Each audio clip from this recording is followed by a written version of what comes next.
حضرت امام حسین اور ان کے رفقا نے جو شہادت پیش کی ہے کربلا میں، جو صبر اور شکر اور استقامت کا جو ثبوت دیا ہے، اور جس طرح وہ جبل استقامت بن کے ڈٹے رہے، اس سے یہ واضح انداز میں معلوم ہو جاتا ہے کہ جس آیت کریمہ کی ہم نے تلاوت کی ہے، حضرت امام حسین اور ان کے اس کردار سے بہتر تفسیر نہیں ہو سکتی۔ اس آیت کریمہ کی اگر تفسیر حضرت امام حسین کے کردار سے کی جائے تو اس سے بہتر اس آیت کریمہ کی اور کوئی تفسیر نہیں ہو سکتی۔ تو میں یہ کہہ سکتا ہوں کہ اللہ رب العزت کے اس ارشاد اور ان آیات کریمہ کی واضح تفسیر اور بالغ تفسیر کا نام کربلا ہے اور امام حسین ہے، کہ جس میں اللہ رب العزت نے صاف لفظوں میں ارشاد فرمایا وَلَنَبْلُوَنَّكُمْ بِشَيْءٍ مِّنَ الْخَوْفِ وَالْجُوعِ وَنَقْصٍ مِّنَ الْأَمْوَالِ وَالْأَنفُسِ وَالثَّمَرَاتِ وَبَشِّرِ الصَّابِرِينَ، کہ ہم ضرور تم کو آزمائیں گے، خوف سے، بھوک سے، جان میں، مال میں، باغات میں نقصان سے، اور بشارت ہے صبر کرنے والوں کے لیے۔ حضرت امام حسین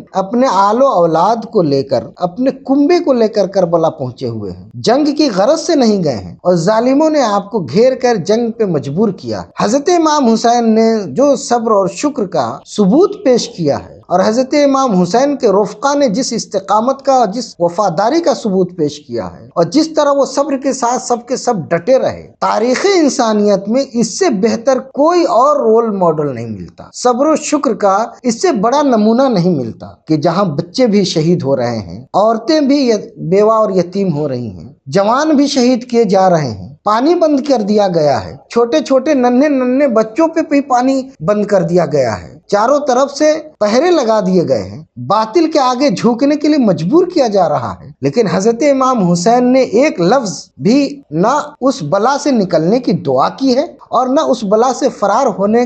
کی کوئی تدبیر اپنانے کی کوشش کی ہے، بلکہ صبر و شکر کے ساتھ ڈٹے رہے اور ظالموں کو حق کی طرف لانے کی کوشش کرتے رہے۔ لیکن ان ظالموں نے ظالمانہ طریقے سے حضرت امام حسین کے خلاف کھڑے ہو گئے۔ حضرت امام حسین علیہ السلام نے ان کے خلاف جنگ کی، قربانی پیش کی، لیکن اپنے رب سے بھی انہوں نے دعا نہیں کی کہ مولا اب تو اپنی مشیت کو ٹال دے اور مجھے اس بلا سے محفوظ کر لے۔ تاریخ میں کوئی جملہ کسی مورخ نے، کسی راوی نے یہ بیان نہیں کیا ہے کہ کربلا کے میدان پر حضرت امام حسین نے اپنے رب سے دعا کی ہو کہ مولا اس بلا سے ہمیں نجات عطا فرما، بلکہ حضرت امام حسین کے ہر عمل سے یہ واضح ہوتا ہے کہ اللہ رب العزت کی مشیت کے سامنے حضرت امام حسین ڈٹے رہے، اور اس کی اللہ کی مشیت کے سامنے انہوں نے اپنی زبان نہیں کھولی، اور اس مشیت کے مطابق اپنی قربانی، اپنے اہل و عیال کی قربانی، اپنے ننھے بچوں کی قربانی انہوں نے پیش کر دی، اور ساری مصیبتیں ٹوٹی جا رہی ہے، ایک سے ایک بڑی سے بڑی مصیبت آپ پہ آ رہی ہے، لیکن آپ ہر آن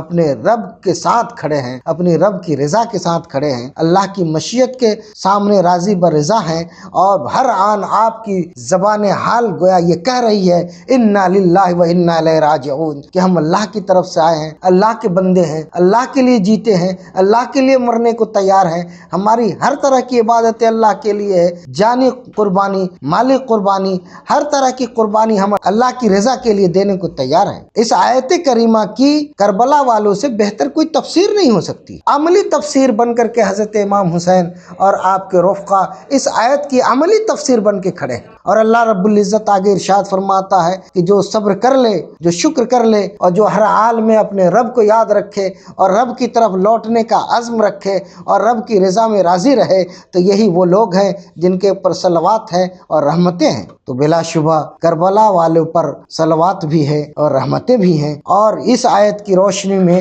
اولئک هم المہتدون کی واضح دلیل بھی انہی کے حق میں جاتی ہے کہ اللہ رب العزت کی طرف سے یہی لوگ ہدایت یافتہ ہیں اور یہی لوگ انعام یافتہ ہیں۔ اور جب بھی انعام یافتوں کا، ہدایت یافتگان کا ذکر کیا جاتا ہے، ان کی بارگاہ میں خراج عقیدت پیش کی جاتی ہے، تو اسلام اور اہل اسلام سے جڑے ہوئے لوگوں کے قلوب میں ٹھنڈک پہنچتی ہے، ان کے قلوب مضبوط ہوتے ہیں، ان کے افکار میں تازگی آتی ہے، ان کے ایمان کو قوت ملتی ہے، اور ان کے ایمان میں بالغی پیدا ہوتی ہے۔